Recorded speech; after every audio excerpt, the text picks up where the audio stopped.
Hello students, so today in this class we are going to discuss exercise 5.1. So let us see this exercise. So here the first question is which are the following statements are true and which are false. कह रहा है यहाँ जो statement given है, हाँ इनमें से कौन सा स्टेटमेंट ट्रू है एंड कौन सा स्टेटमेंट फॉल्स है.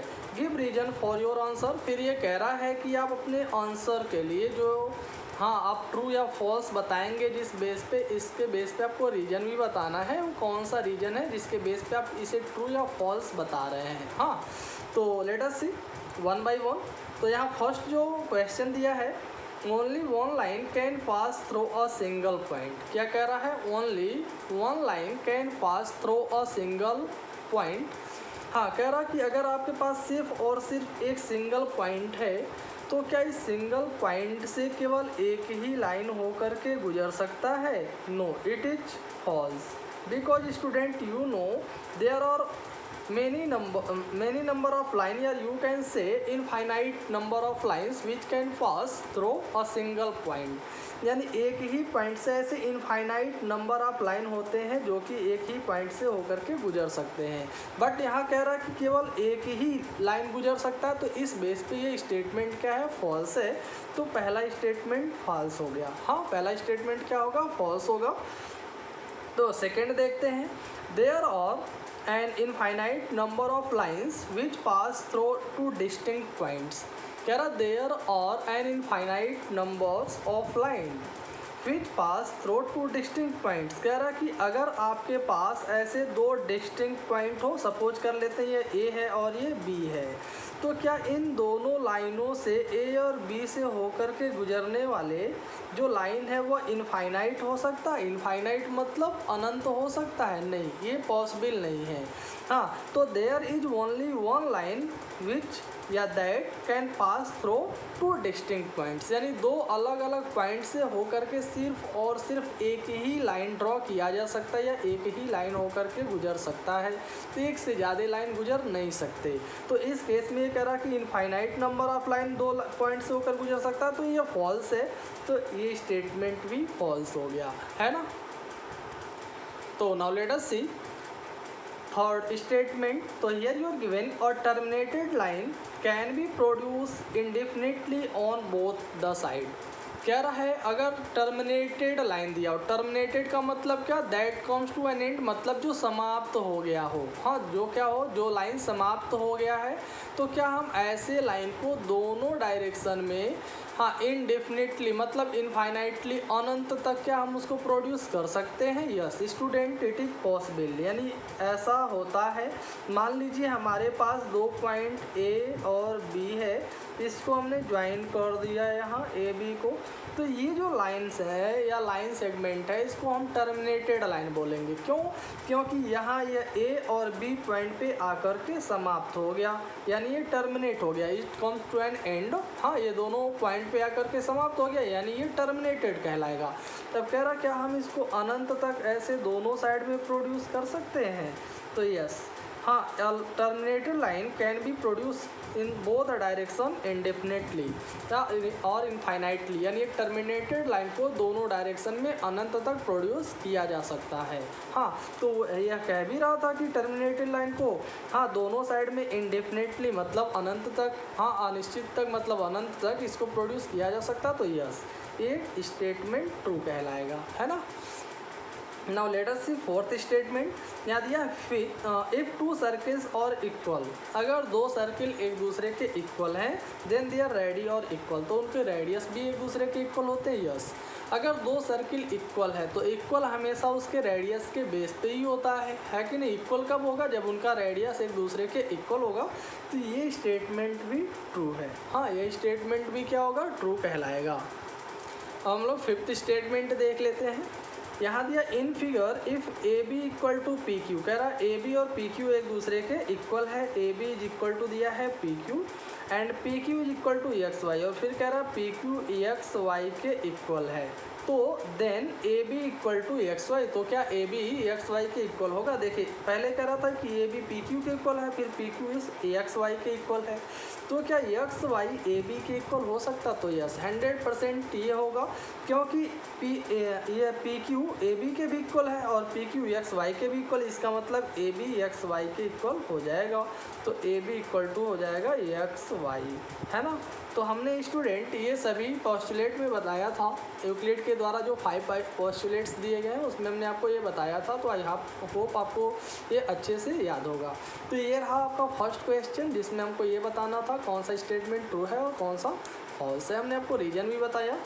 अब इसी के बेस पे आगे बढ़ते हैं, सेकेंड क्वेश्चन देखते हैं हम लोग। तो ये the second question is give a definition for each of the following terms. कह रहा है यहाँ पे जो टर्म्स दिए हैं parallel lines, perpendicular lines, line segment है, रेडियस ऑफ अ सर्किल और स्क्वायर, है ना, इन सभी का आपको डेफिनेशन देना है, डेफिनेशन बताना है। फिर कह रहा और there other terms that need to be defined first. क्या इन सभी को डिफाइन करने से पहले कुछ ऐसे भी टर्म्स हैं जिनको पहले डिफाइन करना आवश्यक है ना। तो यस स्टूडेंट, ये आवश्यक है कि इसके पहले भी कुछ हमें टर्म्स ज्ञात होने चाहिए, पता होना चाहिए, तभी हम ये सभी टर्म्स को डिफाइन कर पाएंगे।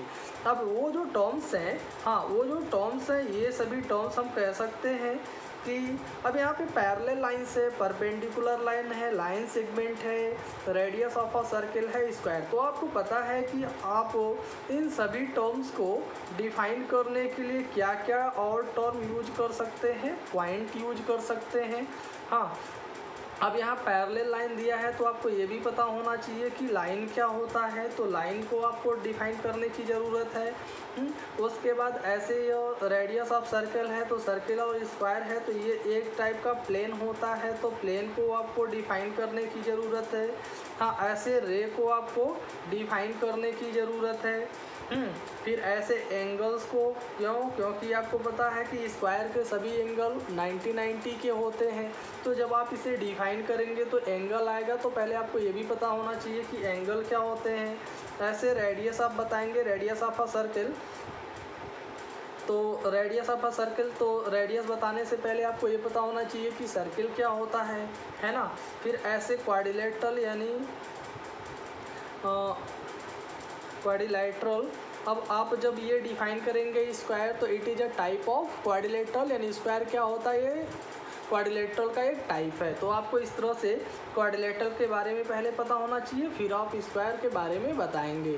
तो इस तरह से स्टूडेंट ये इन सभी टर्म को डिफाइन करने से पहले हमें ये सभी टर्म्स बहुत ही अच्छे से समझ में आना चाहिए, तभी हम इन सभी टर्म को डिफाइन कर पाएंगे। तो हम आपको ओरली बता देते हैं ये सभी टर्म, हाँ बाकी हम उसे अभी डिफाइन करते हैं।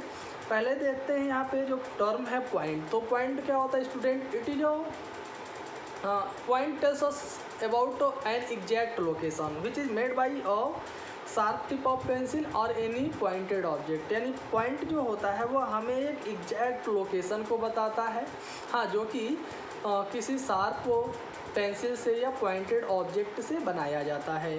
तो सपोज कर लेते हैं ये हमने शार्प टिप ऑफ पेन से बना दिया, तो ये जो लोकेशन आया, ये मान लेते हैं ये ए नाम है, यहाँ पे एक दूसरा हमने पॉइंट ले लिया, इसको हमने सी नेम दे दिया। तो देखिए ना, ये जो सी पॉइंट है ये इसका लोकेशन कुछ और है, ए का लोकेशन कुछ और है, तो मतलब हमें इनके द्वारा डिफरेंट लोकेशन का पता चल रहा ना। तो यूँ कहें कि पॉइंट के द्वारा हम सिर्फ और सिर्फ एक लोकेशन, एक एग्जैक्ट पोजीशन के बारे में जानते हैं, हाँ। And a point has no length, no width, no height, यानी पॉइंट का कोई डायमेंशन नहीं होता है, इसका कोई लेंथ, ब्रेथ, हाइट नहीं होता है। Point only tell us about an exact location and it is made by sharp tip of pencil और एनी पॉइंटेड ऑब्जेक्ट। तो ये रहा पॉइंट। और लाइन क्या होता है, तो अ line can be produce in both direction endlessly, और यू कैन से अगर हम इन दोनों पॉइंट को ज्वाइन कर दें तो हमें क्या मिल गया, एक लाइन सेगमेंट मिल गया। क्या मिल गया, एक लाइन सेगमेंट। तो अगर हम इनको दोनों साइड में ऐसे प्रोड्यूस करते हैं, if we produce this line segment in both direction then we get a line. तो हमें क्या मिलता है, एक लाइन मिलता है। A line can be produce in both direction endlessly. एक लाइन को हम दोनों डायरेक्शन में अनंत तक प्रोड्यूस कर सकते हैं। So a line has no definite length, तो इसलिए इसका लेंथ कभी भी डेफिनेट नहीं होता है। हाँ, इसके बाद प्लेन क्या होता है, what is a plane. Plane क्या है, तो student a plane can be produce in all direction, means in all the 4 direction endlessly. जैसे हमने लाइन को बताया कि इसको हम केवल 2 डायरेक्शन में अनंत तक प्रोड्यूस कर सकते हैं। हाँ, बट तो इस केस में यानी हाँ, प्लेन के केस में इसको हम 4 डायरेक्शन, चारों डायरेक्शन में अनंत तक प्रोड्यूस कर सकते हैं। फॉर एग्जांपल जैसे मान लीजिए ये सर्किल है ना, हाँ ये एक प्लेन फिगर है, it is a plane figure. तो you can produce this circle in all direction like this. ऐसे हम इसको बढ़ाएंगे तो ये बढ़ता चला जाएगा, बिल्कुल है कि नहीं, चारों डायरेक्शन में ये बढ़ता चला जाएगा। तो इसको हम चारों डायरेक्शन में प्रोड्यूस कर रहे हैं ना, इंटरलेसली हम ऐसे अनंत तक प्रोड्यूस कर सकते हैं, कुछ भी इसका रेडियस लिया जा सकता है अलग अलग, तो यह प्लेन कहलाएगा। ऐसे मान लीजिए हमारे पास एक स्क्वायर है, ये स्क्वायर है, अब इसका लेंथ कुछ और है, इसका साइड का लेंथ मान लीजिए 2-2 सेंटीमीटर है, फिर हमने इसका साइड 4-4 सेंटीमीटर का ले लिया, फिर इसके बाद 6 सेंटीमीटर या 10 सेंटीमीटर का ले लिया। तो ऐसे हम इसको हाँ 4 डायरेक्शन, देखिए ना, चारों डायरेक्शन में हम इसको प्रोड्यूस कर रहे हैं ना, यानी सभी डायरेक्शन में प्रोड्यूस कर रहे हैं। तो ऐसे हम जब प्लेन फिगर को 4 डायरेक्शन में अनंत तक प्रोड्यूस कर सकते हैं तो हम उसी को बोलते हैं प्लेन। तो ये रहा प्लेन क्या होता है। अब रे क्या होता है स्टूडेंट, रे हैज 1 टर्मिनेटिंग पॉइंट, यानी इसमें एक टर्मिनेटिंग पॉइंट होता है या ओरिजिनेटिंग पॉइंट होता है जहाँ से रे निकलता है, और यह एक ही डायरेक्शन में अनंत तक प्रोड्यूस किया जा सकता है लाइक दिस। हाँ, जैसे कि टॉर्च से जो रोशनी निकलती है या सूर्य से जो रोशनी निकलती है वो सभी रेज ही होते हैं, जो कि एक स्टार्टिंग पॉइंट से निकलते हैं और एक ही डायरेक्शन में अनंत तक जाते हैं। ये रे हो गया। उसके बाद एंगल क्या होता है, तो the space between two such line segment या you can say two such ray. हाँ, द स्पेस, हाँ ये जो स्पेस है, the space between two such rays which have a common vertex, हाँ और common starting point you can say, यानी वो स्पेस दो रेज के बीच में होता है और जिसमें एक कॉमन पॉइंट होता है। दो ऐसे रेज जिसमें एक कॉमन वर्टेक्स हो, हाँ जिसमें एक कॉमन वर्टेक्स हो, तो ऐसे में इनके बीच जो स्पेस होता है दैट इज कॉल्ड एंगल। इसको हम क्या बोलते हैं, एंगल बोलते हैं। नेक्स्ट आपको दिया है सर्कल। तो सर्कल क्या होता है, it is a group of many dot, it is a group of many dot which are at a fix distance from a fix point. हाँ, यानी ये बहुत से ऐसे डॉट का एक ग्रुप होता है जो कि एक फिक्स पॉइंट से, फिक्स पॉइंट मतलब इसका सेंटर मान लीजिए ओ है, तो इसके फिक्स पॉइंट से ये फिक्स डिस्टेंस पे होते हैं, यानी इसका जो रेडियस होता है वो हर जगह क्या होता है, इक्वल होता है, सेम होता है। तो ये जो डिस्टेंस है हर जगह फिक्स होगा, हर जगह सेम आएगा। तो ये हम कह रहे थे कि सर्किल क्या, ये बहुत से डॉट का एक ग्रुप होता है जो कि एक फिक्स पॉइंट से फिक्स डिस्टेंस पे या सर्टेन डिस्टेंस पे होते हैं। तो आई होप आपको ये समझ में आ गया होगा कि सर्किल क्या होता है। बाकी आप लोग क्वाड्रिलेटरल जानते हैं। अब 4 साइडेड क्लोज्ड फिगर, यानी 4 साइड से मिलकर के बनी हुई बंद आकृति को ही हम बोलते हैं क्वाड्रिलेटरल। क्या बोलते हैं, क्वाड्रिलेटरल। तो आई होप आपको ये सभी टर्म्स जो इसके पहले पैरेलल लाइन से, परपेंडिकुलर लाइन है, line segment, radius of a circle और स्क्वायर, हाँ इनको डिफाइन करने से पहले जो ज़रूरत था वो हमने आपको बता दिया। बाकी स्टूडेंट आपको ये पता है कि पैरेलल लाइंस क्या होते हैं। तो ये 1 बाय 1 सभी को हम डिस्कस कर लेते हैं कि पैरेलल लाइंस क्या होते हैं और परपेंडिकुलर लाइंस क्या होते हैं। ओके स्टूडेंट्स, तो सबसे पहले हम लोग देखते हैं पैरेलल लाइंस क्या होते हैं, व्हाट आर पैरेलल लाइंस। हाँ, तो टू सच लाइंस, हाँ क्या बोले हम, two such line which on producing in both direction neither meet to each other, neither intersect each other are called parallel lines. हाँ, हमने बताया था दो ऐसे लाइन, मान लीजिए एक लाइन ये है आपका ए बी मान लेते हैं, और एक दूसरा लाइन क्या है, मान लेते हैं दिस इज सी डी। हाँ, ये सी डी लाइन हो गया। तो हमने बताया दो ऐसे line, two such line which on producing in both direction, जिसको अगर हम दोनों डायरेक्शन में ऐसे प्रोड्यूस करें, हाँ दोनों डायरेक्शन में ऐसे अगर हम इन्हें प्रोड्यूस करते हैं दोनों लाइन को, तो they never meet to each other, और ये कभी भी एक दूसरे से ना मिले, कभी भी एक दूसरे को इंटरसेक्ट ना करे, कभी भी एक दूसरे को टच ना करे, तो ऐसे ही लाइन को हम पैरेलल लाइन बोलते हैं। क्या बोलते हैं? तो पैरेलल लाइन बोलते हैं। अब आप देख रहे हैं कि हमने दोनों साइड में ऐसे प्रोड्यूस किया, तो ये कभी भी एक दूसरे से नहीं मिल रहा है ना, कहीं भी नहीं मिल रहे हैं, तो हम इसी को बोलेंगे पैरेलल लाइन, यानी here A B is parallel to C D, यानी ए बी सी डी के पैरेलल है। तो आई होप आपको ये समझ में आया होगा। Good. Now let us see what are perpendicular line. तो परपेंडिकुलर लाइन क्या होते हैं? टू सच स्ट्रेट लाइन, हाँ, two such straight line that form an angle of 90 degree between them, यानी दो ऐसे स्ट्रेट लाइन जिनके बीच में 90 का एंगल बनता है, हाँ, जिनके द्वारा 90 का एंगल बनता है, तो उन्हीं को हम बोलते हैं क्या? Perpendicular lines. सॉरी, क्या बोलते हैं? परपेंडिकुलर लाइन बोलते हैं। सपोज कर लेते हैं एक लाइन हमारे पास ए बी है और इस पे एक दूसरा लाइन सेगमेंट है ओ सी, या मान लीजिए पूरा हमने नीचे तक इसको प्रोड्यूस कर दिया सी डी। एक आपका ये हॉरिजॉन्टल और ये एक वर्टिकल लाइन है, बट दोनों स्ट्रेट लाइन है। तो अगर इनके द्वारा इनके बीच में 90 का एंगल बनता है, क्या बनता है? 90 का एंगल बनता है, तो हम ये कहेंगे कि A B is perpendicular, sorry C D, हाँ, C D is perpendicular to A B. वैसे दोनों कह सकते हैं, चाहे हम सी डी बोले ए बी पे या ए बी को बोले सी डी पे, बातें की है, क्योंकि दोनों एक दूसरे के परपेंडिकुलर लाइन है। तो आई होप आपको ये समझ में आ गया होगा कि परपेंडिकुलर लाइन क्या होते हैं। गुड। नाउ लेट अस सी लाइन सेगमेंट। तो लाइन सेगमेंट क्या होता है? It is the distance between two fix point, हाँ, यानी जो लाइन सेगमेंट होता है ये दो फिक्स पॉइंट के बीच का डिस्टेंस होता है। जैसे मान लीजिए एक पॉइंट आपका ए है और दूसरा बी है, तो दोनों आपका फिक्स पॉइंट हो गया ना। तो अगर हम इनको ज्वाइन कर दें, if we join this two points, अगर हम इन दोनों को ज्वाइन कर देते हैं, तो दिस ज्वाइनिंग लाइन, हाँ, ये जो ज्वाइनिंग लाइन है, this is called line segment, इसी को हम लाइन सेगमेंट बोलेंगे। Now you have to know that because A and B are two fix point, so the distance between them is also fix. इसलिए इनके बीच का जो distance होगा वो भी क्या होगा? फिक्स होगा। तो इसके बीच का जब डिस्टेंस फिक्स है, तो आपको हमेशा ये ध्यान में रखना है कि लाइन सेगमेंट का जो लेंथ होता है that is always fixed, that is always definite, यानी लाइन सेगमेंट का लेंथ हमेशा डिफिनिट होता है, फिक्स होता है। तो आई होप आपको ये समझ में आ गया होगा। Good. Now let us see radius of a circle. तो what is the radius of a circle? तो सबसे पहले आप ये सर्किल ड्रॉ कर लीजिए। Suppose you are given a circle like this and it is the centre of this circle O, हाँ। तो रेडियस क्या होता है? तो रेडियस क्या है? The line segment which join any point of the circle to its centre, यानी एक ऐसा लाइन सेगमेंट जो इस सर्किल के किसी भी पॉइंट को, मान लीजिए यहाँ पे एक पॉइंट ए है, ए को हमने इसके सेंटर ओ से ज्वाइन कर दिया है सॉरी स्टूडेंट्स। तो यहाँ पे एक पॉइंट हमने ए लिया है, ए को ओ से ज्वाइन कर दिया है ना।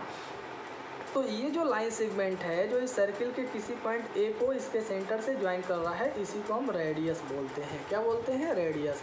ऐसे मान लीजिए हमने यहाँ पे एक दूसरा पॉइंट ले लिया बी, हमने बी को ओ से यानी इसके सेंटर से ज्वाइन कर दिया, तो ए बी क्या कहलाएगा? रेडियस। तो ऐसे मान लीजिए हमने यहाँ पे एक तीसरा पॉइंट ले लिया सी, सी को हमने ओ इसके सेंटर से ज्वाइन कर दिया, तो इसको क्या बोलेंगे? रेडियस।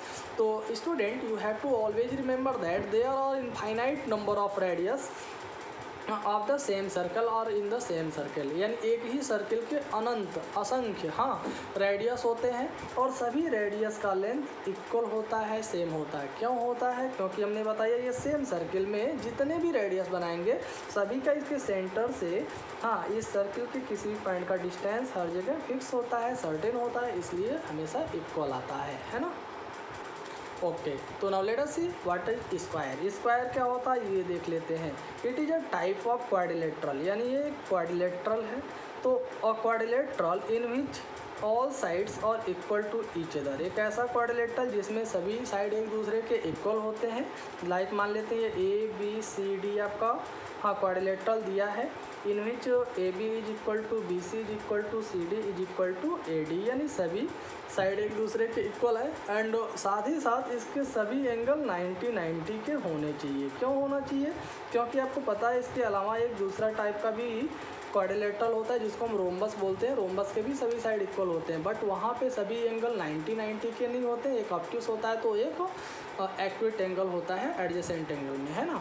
बट स्क्वायर को हम तभी स्क्वायर बोलेंगे जब इसके सभी साइड इक्वल रहेंगे और सभी एंगल 90-90 के इक्वल होंगे, यानी angle A equal to angle B equal to angle C equal to angle D equal to 90 degree. हाँ, तो each angle must be of 90 degree and all side should be equal to each other, then you can say that the given quadrilateral is a square.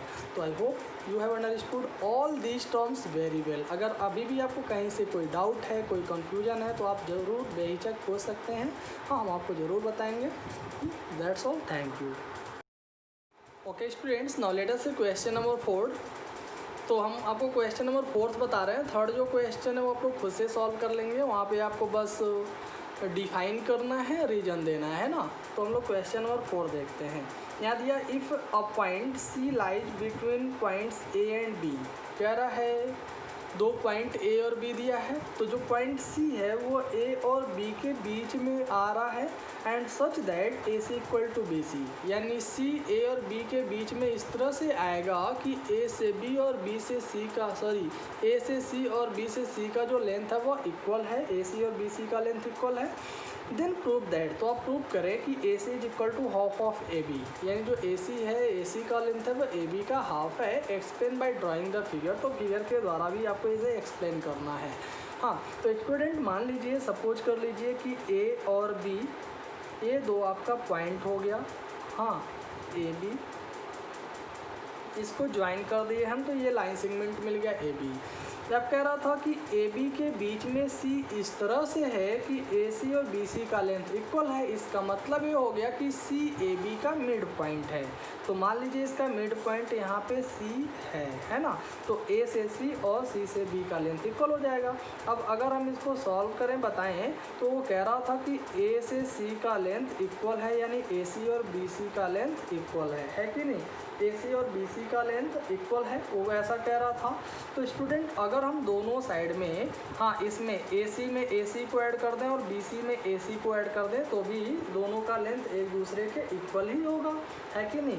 तो अगर हम दोनों में add कर दें, हाँ adding A C in both side, दोनों side में अगर हम ए सी को ऐड कर देंगे तो A C plus A C equal to हो जाएगा ए सी प्लस बी सी, है ना। आई होप आपको बहुत ही अच्छे से समझ में आ रहा होगा। तब ए सी और ए सी, 1 AC कितना हो जाएगा 2 AC, यानी 2 AC आ गया। और ये ए सी और बी सी का जो सम है वो टोटल ए बी के लेंथ के इक्वल हो जाएगा, तो यहाँ पे आ गया ए बी। तो ए सी इक्वल टू हम लिख सकते हैं ए बी, ये 2 इधर आएगा अपान 2, तो ए सी इक्वल टू लिखा जा सकता है 1/2 इंटू ए बी, यानी ये अलग कर देते हैं, 1/2 ए बी आ गया। हाँ, 1/2 ए बी इस तरह से आ गया। तो ये समझ में आ गया आपको प्रूव यही करना था कि ए सी जो है ए बी का हाफ है, ए सी ए बी का हाफ है। ये क्वेश्चन में आपसे प्रूव करने के लिए कह रहा था, तो और हमने यहाँ पे प्रूव करके दिखाया। तो दैट्स इज योर आंसर। तो आई होप आपको ये समझ में आ गया होगा। That's all, thank you.